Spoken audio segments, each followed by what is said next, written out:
Só um pouquinho, tá, gente? Tô fazendo a conexão aqui no YouTube, a gente já começa, tá? Pra quem tá no Instagram, né?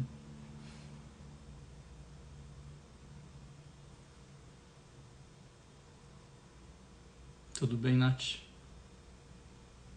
Sogra? Tudo bom? Só um pouquinho que eu tô... Bom, na hora que começar no YouTube aqui a gente começa. A Sô não tá hoje de novo, hein, sogra? Tá em campo, em outro projeto.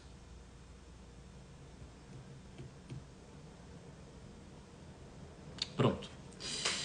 É isso aí, boa noite, gente.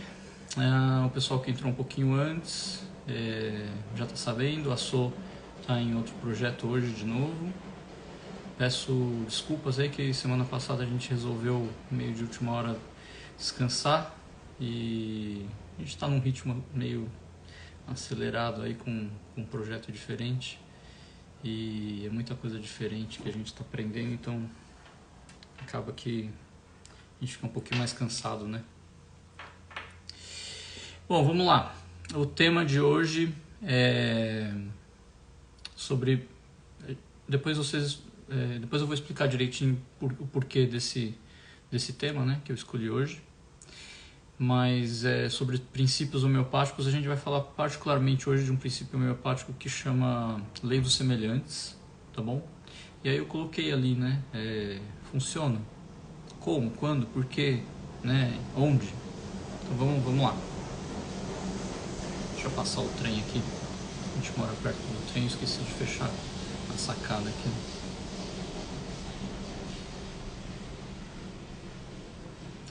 Então, olha só. Eu esqueci. Eu sou Eduardo, né? Eu sou médico homeopata. A Sô hoje não está por aqui, mas semana que vem ela está de volta, tá? Se vocês puderem aí deixar um joinha, né? Quem não tiver inscrito, tiver novo por aqui, se puder também se inscrever no canal, a gente agradece, tá bom? Para o conteúdo e para mais pessoas, né? Para mais gente. Então vamos lá. Lei dos semelhantes, né? Funciona? Então vamos voltar. E aonde funciona, né? Então vamos voltar lá para a época do vestibular. Eu tinha um professor de física que ele falava assim que ele queria muito, vou denunciar minha idade aqui, mas ele queria muito apostar com o Mike Tyson, que ele atingiria o Mike Tyson com a mesma força, com a mesma potência que o Tyson conseguisse atingi-lo, né? É claro que ele estava brincando, né? Mas estava querendo trazer assim para a prática, né? Com um exemplo que chamasse a atenção, né, dos alunos, da lei de ação e reação, né? Então é só se a gente socar uma parede, uma pedra, enfim, chutar o pé da cama, a gente sabe que dói muito, né? Por quê? Porque aquela... enfim, existe o choque e aí a força, né, vai para lá e vai para cá. Então é uma lei da natureza, né? Para toda ação existe uma reação e é proporcional e geralmente é no sentido contrário, né? Então, aonde funciona? Né? Rudimentarmente já funciona aí na física, né? Naquilo que não tem vida, né? Teoricamente.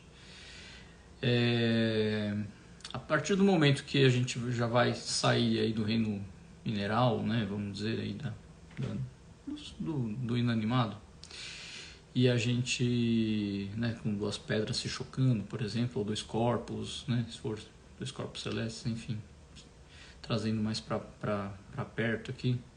Quando a gente sai dessa parte aí sem vida e a gente começa a tratar de seres que têm vida e por... não sei se é por definição, mas enfim, querem se manter vivos, né? Uma das funções de todo ser vivo é continuar vivo, né? Se multiplicar sim, mas primeiro continuar vivo. Então toda vez que a gente sofre um estímulo como ser vivo, a tentativa sempre será de se manter vivo. E dependendo do estímulo, se a gente tiver a capacidade, a potencialidade, a gente vai fazer um movimento contrário. Então, exemplo, tudo uma questão de adaptação, né? Vamos tomar como exemplo já o ser humano. Então, somos animais homeotérmicos, então a gente precisa manter uma temperatura regular, porque senão seria incompatível com a vida, né? Então, se a gente ficar num lugar muito quente, a gente pode vir a falecer. E se a gente ficar num lugar muito frio, é a mesma coisa, né? Nosso organismo ele suporta uma temperatura não muito alta e não muito baixa, né? Então, um exemplo bem bobo assim, mas acho que fica fácil de eu explicar, se a gente tomar um banho muito frio, o nosso organismo ele faz o quê? A gente começa a tremer, né? Que é uma das maneiras da gente produzir calor. E se a gente tomar um banho muito quente, a gente sai do banho já suando, né? Porque a gente vai fazer uma vasodilatação e a gente vai começar a suar para a gente perder... Tudo bem, sogra? A gente vai fazer um esforço, a gente não, né? Porque é de maneira automática, né? Que isso acaba acontecendo, né? Pelo menos de maneira consciente. A gente vai fazer um esforço, o nosso corpo vai fazer um esforço para perder calor, para manter a temperatura, tá? Então existe um mecanismo, né, que na homeopatia o Hahnemann ele chama de vis medicatrix natura, que é uma força natural do nosso corpo que ele tem aí para se manter vivo, que seria esqueci a palavra agora, a homeostase, tá bom? A gente tem essa característica aí de tentar sempre ficar vivo e fazer um movimento geralmente contrário ao estímulo, né, que a gente recebeu, tá bom? Tudo isso trata-se de adaptação, e a gente acaba fazendo uma adaptação, se a gente for estudar um pouquinho, ela pode ser uma adaptação comportamental. Então os animais, por exemplo, muitas vezes eles migram, né, por causa das estações do ano. O homem também acaba fazendo um pouco isso, de uma maneira às vezes exagerada. Acho que a gente já falou sobre isso aqui. Eu acho essa migração para a praia na época do calor bem estranha, mas é porque eu sou calorento, né? Mas a gente mantém aí alguns comportamentos mais próximos aí dos animais. Então, tem comportamental, tem biológico, né? Por exemplo, a gente se adaptar a um micro-organismo novo, né? Ninguém é do mal e o outro é do bem. Somos todos, fazemos partes todos, né? Fazemos parte aí da natureza e cada um querendo sobreviver, né? Claro que pra gente que tem, né, consciência, fica parecendo uma coisa bem cruel, e acho que acaba até sendo um pouco, né? Mas é tudo uma questão de sobrevivência. E aí, por que eu... E aí, não, vamos continuar um pouquinho mais, que a gente está partindo bem da parte do material, né, para aquilo que é abstrato. No psiquismo, né, eu cheguei a pincelar, e por isso que eu quis trazer hoje, na semana passada, que o processo psicoterapêutico ou psicodrama, eu nunca estudei muito a fundo, né? Então posso estar falando alguma besteira, mas um psicodrama na constelação familiar, né? Também é utilizada a lei dos semelhantes, tá bom? Porque é trazido para a consciência, né? Uma dinâmica que muitas vezes não está saudável, e que o indivíduo precisa trazer para a consciência para depois conseguir responder, né? Então a lei dos semelhantes, para fazer uma adaptação biológica, a gente vai pegar na homeopatia agora, trazendo, né, mais para o concreto. Na homeopatia a gente vai dar um medicamento que produza sintomas que já se comprovou pela experimentação, que pode produzir sintomas semelhantes no paciente. É claro que não pode ser de uma maneira muito intensa, porque senão, né, a gente vai só piorar produzindo sintomas parecidos. Então a gente meio que estimula o organismo a se curar, mostrando para ele, né, aquilo que ele precisa, entre aspas, fazer, qual o movimento que seria necessário ele estar fazendo, e muitas vezes não está conseguindo sozinho, porque essa força, né, essa vis medicatrix natura, ela não tem uma inteligência, ela não é organizadora, né? Então a gente, com o medicamento, precisa organizar. A gente tem uma live, né, que a gente fala aí sobre leis de cura. Então é essa organização que a gente respeita, tá bom? Então a gente vai dar um medicamento homeopático que já foi experimentado e a gente sabe, né, já está lá compilado na matéria médica, o que ele tem a potencialidade de causar. Então a gente estimula, né, a imunidade do indivíduo no sentido correto, né? De cima para baixo, de dentro para fora, do mais grave para o menos grave, sempre priorizando aí os sintomas mais graves que podem trazer aí um risco de vida maior, tá bom? E aí no nível psíquico, que eu estava falando, né?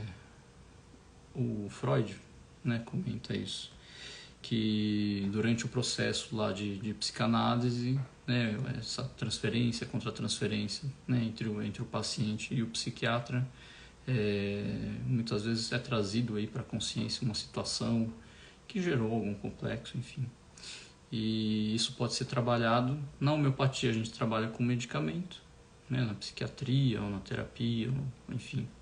E aí são outras ferramentas, né, que são utilizadas, tá bom? E aí, além, né, desse gancho que eu quis trazer, né, que eu já falei, o segundo gancho é por que o Hahnemann fala que para a gente pensar e sentir com uma precisão maior, é importante que a gente leia os clássicos gregos, né? Então, se a gente for ler, e não são só os clássicos gregos, né? Então, se a gente for ler, pegar uma boa literatura, né? Quando a gente tem empatia, e vou até dar uma viajada depois disso. Quando a gente gosta de um livro, enfim, a gente presta atenção e vai conhecendo a história do outro, ou uma história, pode ser fictícia ou pode ser uma autobiografia.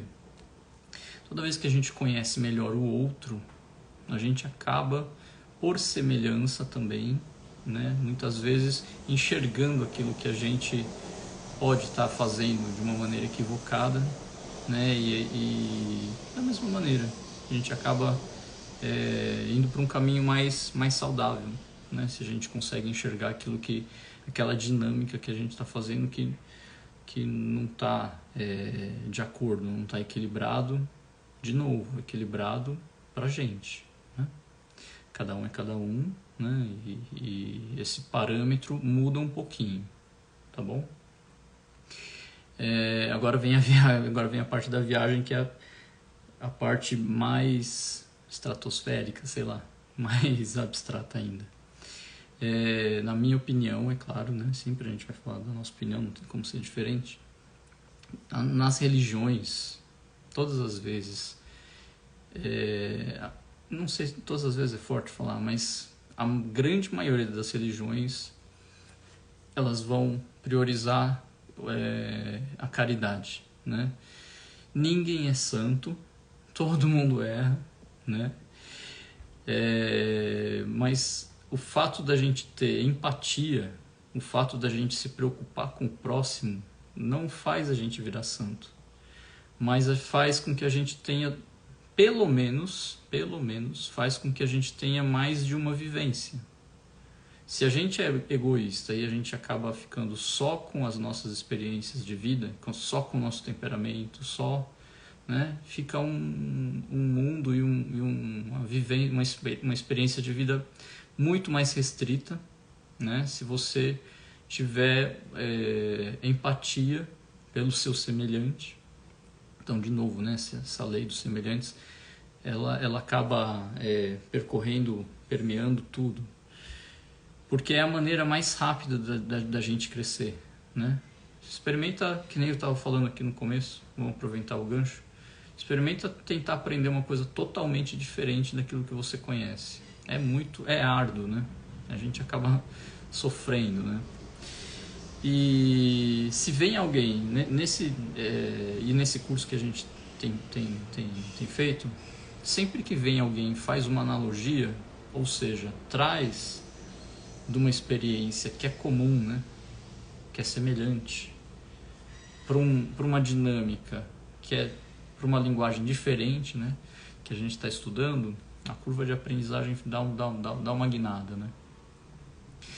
Então toda vez que a gente fecha parênteses, né? Toda vez que a gente tenta ajudar alguém, e a gente não consegue ajudar muito, porque a gente é muito pequeno, toda vez que a gente tenta ajudar alguém, a gente está tendo pelo menos 2 vivências, fora tudo que a gente troca, né? De companheirismo, enfim, não vou entrar nesse mérito, porque a gente está falando da lei dos semelhantes, né? Então, a aprendizagem é mais fácil fazer pelo semelhante. Então, vou conhecer uma coisa que é semelhante àquilo que eu já conheço, né?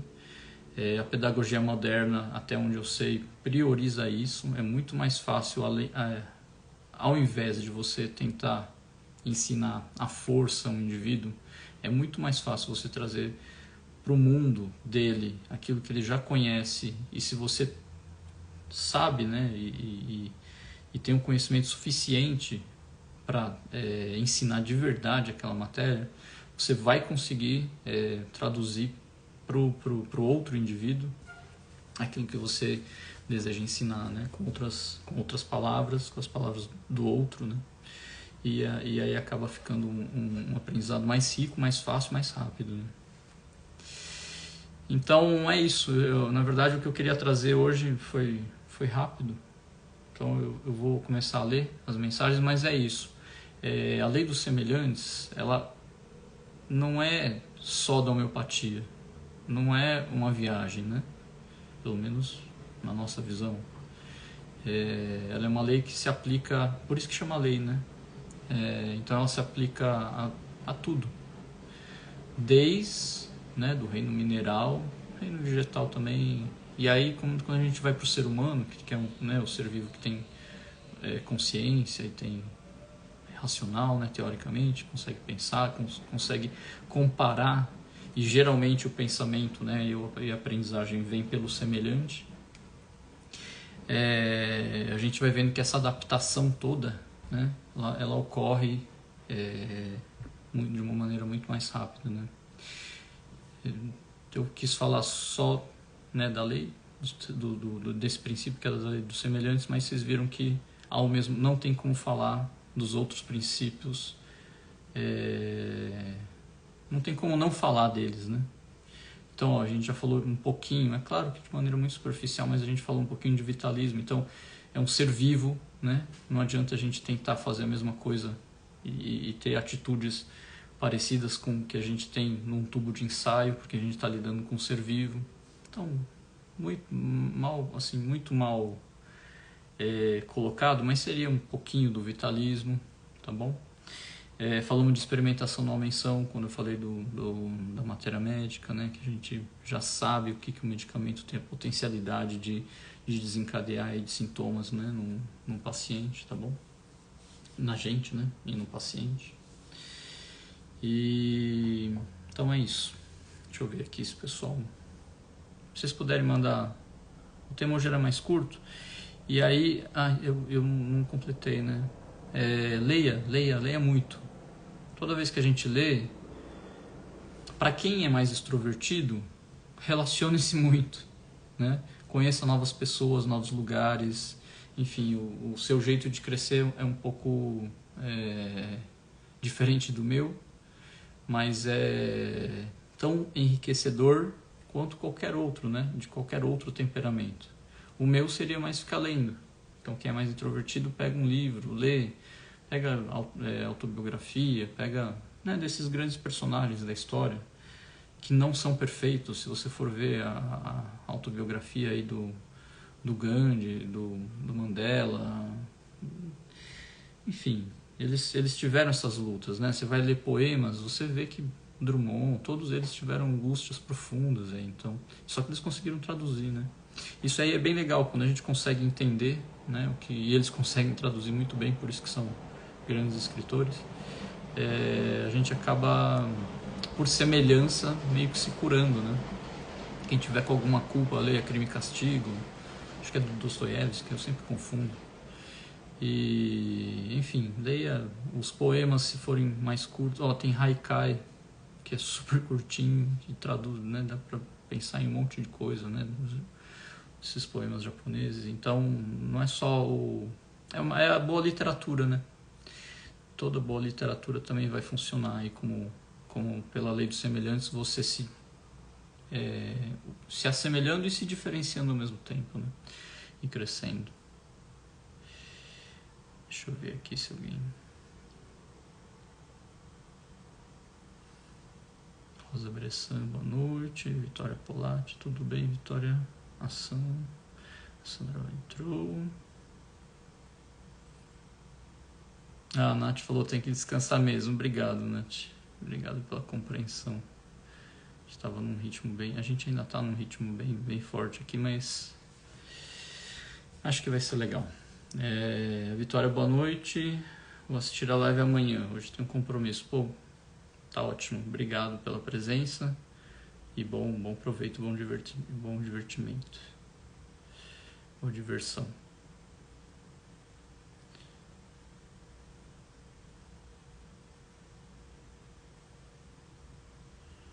Marlene perguntou, dê um exemplo da prática. Marlene, é assim, como é que é a lei dos semelhantes? Como é que funciona com o medicamento homeopático? Acho que é essa a pergunta, tá? Se não for, me corrija aí, por favor. Para um paciente que está com sintomas, vou pegar um quadro muito comum, assim, uma criança que está com uma crise de asma. E durante a crise de asma ela fica agitada, indo de um lado para o outro, não consegue ficar parada, ela melhora sentada, a posição sentada é melhor inclinando o tórax para frente um pouquinho, e fica tomando água, né, pedindo água a todo momento, mas de pouquinho em pouquinho que ela vai tomando. Existe um ou alguns medicamentos dentro da matéria médica, que é essa compilação de sintomas que os medicamentos, né, quando experimentados em pessoas que não estavam doentes, acabaram sentindo, né, e demonstrando que aquele sintoma era do medicamento e só do medicamento e não, né, de uma doença. Por isso que, né, quem experimentou, e já foi no passado isso, né, já foi feito, né. Então a gente sabe que é do medicamento. Então a gente vai pegar um medicamento que tenha todas essas características, tá bom? Que se mostrou, né? Se comprovou que é capaz de produzir todos esses sintomas. Tem que ser um medicamento, né, que tenha na parte... medicamento, por definição, é aquilo que altera o equilíbrio em que o indivíduo se encontra, né? Então como é que esse medicamento tem que ter mostrado, né? O que ele deve ter alterado na saúde das pessoas para se mostrar compatível com essa criança. Então tem que ser um medicamento que cause uma certa inquietude, uma falta de ar. A falta de ar tem que melhorar nessa posição que esse paciente apresentou, tá bom? Então a gente vai escolher um medicamento que tenha causado sintomas muito semelhantes, mais semelhantes possíveis, e principalmente, que, né, a gente já falou aqui sobre lei de cura, principalmente naquela parte mais grave, né? No caso da criança é a falta de ar, né? Insuficiência respiratória, enfim, dispneia, né? A falta de ar, nesse caso. E é claro que por isso que o medicamento homeopático ele não pode ser dado em doses muito altas, porque se você der um medicamento que causa sintomas semelhantes de uma maneira de maneira intempestiva ou muito intensa, é claro que a gente vai piorar, né?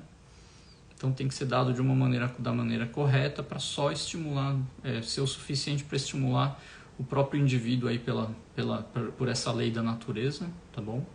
De sempre tentar se manter vivo e responder de uma maneira geralmente contrária, se possível de maneira contrária, para ela fazer um movimento contrário e acabar se curando, tá?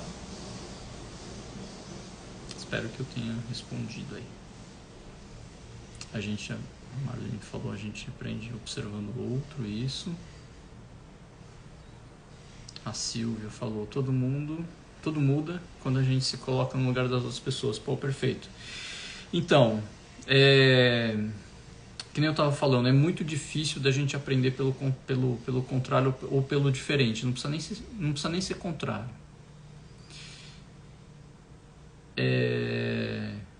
Precisa de um sistema psíquico bem complexo para você comportar o diferente, viu, Silvia? Por isso que a gente, né, na minha opinião, claro, a gente está do jeito que está como sociedade, como coletividade, né? A gente ainda não consegue, entendeu? A gente vai só pelo mais fácil, pelo semelhante, pelo parecido. E eu acho que por isso que esses algoritmos ainda têm um poder muito grande sobre a gente, porque a gente é muito binário ainda, né? A gente é muito eu ou o contrário, né? E não é o complementar, não é uma coisa assim de, tá bom, você é diferente, mas vamos aprender um com o outro, né? A gente ainda não tá nesse... A gente acho que vai chegar lá, né, como coletividade, eu acredito nisso. Mas como a gente ainda não tá, ainda fica muito essa luta, né, a gente fica ciclando, né, uma hora é X, outra hora é Y, depois volta pro X, depois volta pro Y. A gente não estuda muito história, acaba cometendo aí os mesmos erros faz um bom tempo, né? Como coletividade e individualmente também, né?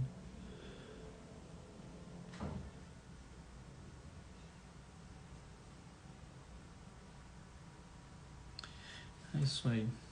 Deixa eu ver aqui no YouTube se tem alguém.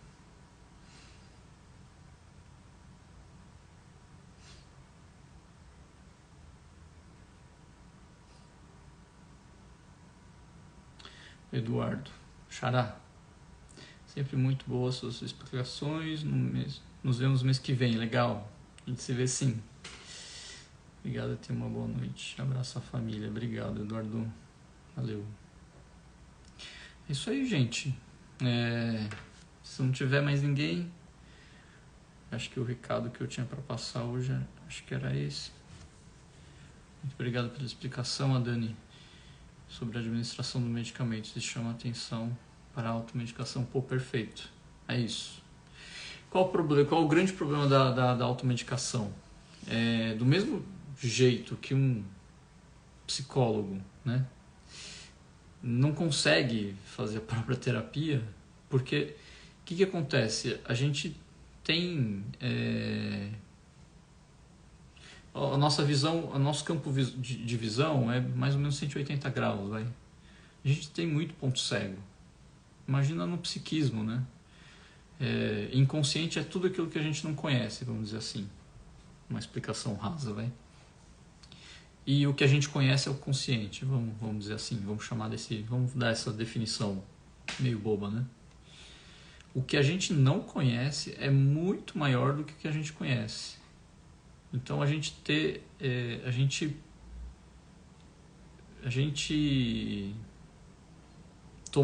a atitude de se automedicar, no quadro agudo até às vezes assim, né, é um pouquinho aceitável. Por quê? Porque no quadro agudo, às vezes, o estímulo externo ele é muito forte e acaba suplantando um pouquinho a individualidade, né? O jeito que a gente responde é muito parecido, é muito diferente. O jeito que a gente responde é muito individual. Mas o estímulo externo, quando é muito intenso, ele é muito parecido, tá bom? Então, ferimento por arma de fogo, uma queimadura, comer demais, enfim, acaba atingindo uma boa parcela da população porque é um estímulo muito intenso, ele quebra um pouco a individualidade. Nesses casos, só nesses casos, e não em todos, na maioria, não são em todos, que a gente tem, entre aspas, uma receita de bolo na homeopatia, né? Então, nesses casos até dá para arriscar uma automedicação, né? Mas mesmo nesses casos, se a gente tiver naquela exceção, o medicamento não vai funcionar, né? Então, Muito cuidado, muito cuidado. A gente pode até ter a sensação que melhorou, mas depois, às vezes a gente não respeitou a lei de cura, né? E aí a gente melhora na hora e depois o sintoma acaba aprofundando um pouco e aí fica mais complicado ainda para melhorar. Então, cuidado com a automedicação. O medicamento homeopático ele é sutil e em boa parte das vezes realmente você não vai colher maus frutos da automedicação. Mas muito cuidado, porque olha, já presenciei algumas coisas assim complicadas, viu? Depois de lidar, tá? Porque é um medicamento, né? Ele pode ser mais sutil, ele tem que ser mais sutil porque, vamos usar uma analogia, você tem uma ferida, se você, né, se está aberto, na hora que você encosta dói muito. Então, se você vai mexer na ferida, como o medicamento homeopático faz, ele tem que ser sutil para você não entrar com uma faca na ferida, entendeu? Então, a chance de você colocar a faca e não cortar tanto num lugar saudável não é pequena. Mas, se você, dependendo da ocasião, o estrago é grande, tá? Então, não se automediquem, tá perfeito, viu? É isso aí, gente. Eu vou esperar mais um pouquinho, porque a gente tem um tempo aqui, 9 minutos. Se alguém quiser fazer alguma colocação, alguma dúvida, eu vou ficar à disposição aqui, mas eu queria trazer hoje é isso. Vou até fazendo um resumo enquanto vocês, se alguém quiser escrever. Então a gente viu hoje o quê? A gente falou sobre a lei dos semelhantes, onde, como, quando e onde ela acontece, ou seja, ela, como é uma lei, que é a lei da gravidade, da atração entre os corpos, né? Ou que a gente chamava de gravidade, ela é uma lei, ela vai funcionar sempre, né? A lei dos semelhantes, ela funciona em todos os níveis também, né? Desde o mineral até o nominal, que teoricamente a gente chega lá, mas teoricamente é o mais complexo, né? E o psíquico, né? E esse link, né, que o Hahnemann fala para a gente ler aí os clássicos, né, é justamente para isso, para ir dando essa ajustada. A gente vai se autoconhecendo. Toda vez que a gente se autoconhece, a gente ajusta melhor a máquina, né? A nossa estrutura psíquica ela fica mais adequada para enxergar de uma maneira correta, de sentir da maneira correta, porque a gente tem mais parâmetros, a gente está com um nível de consciência maior, né? Bom, é isso aí, gente. Foi um prazer. Semana que vem a Sô já está com a gente aqui. E é isso aí. Até. Beijos.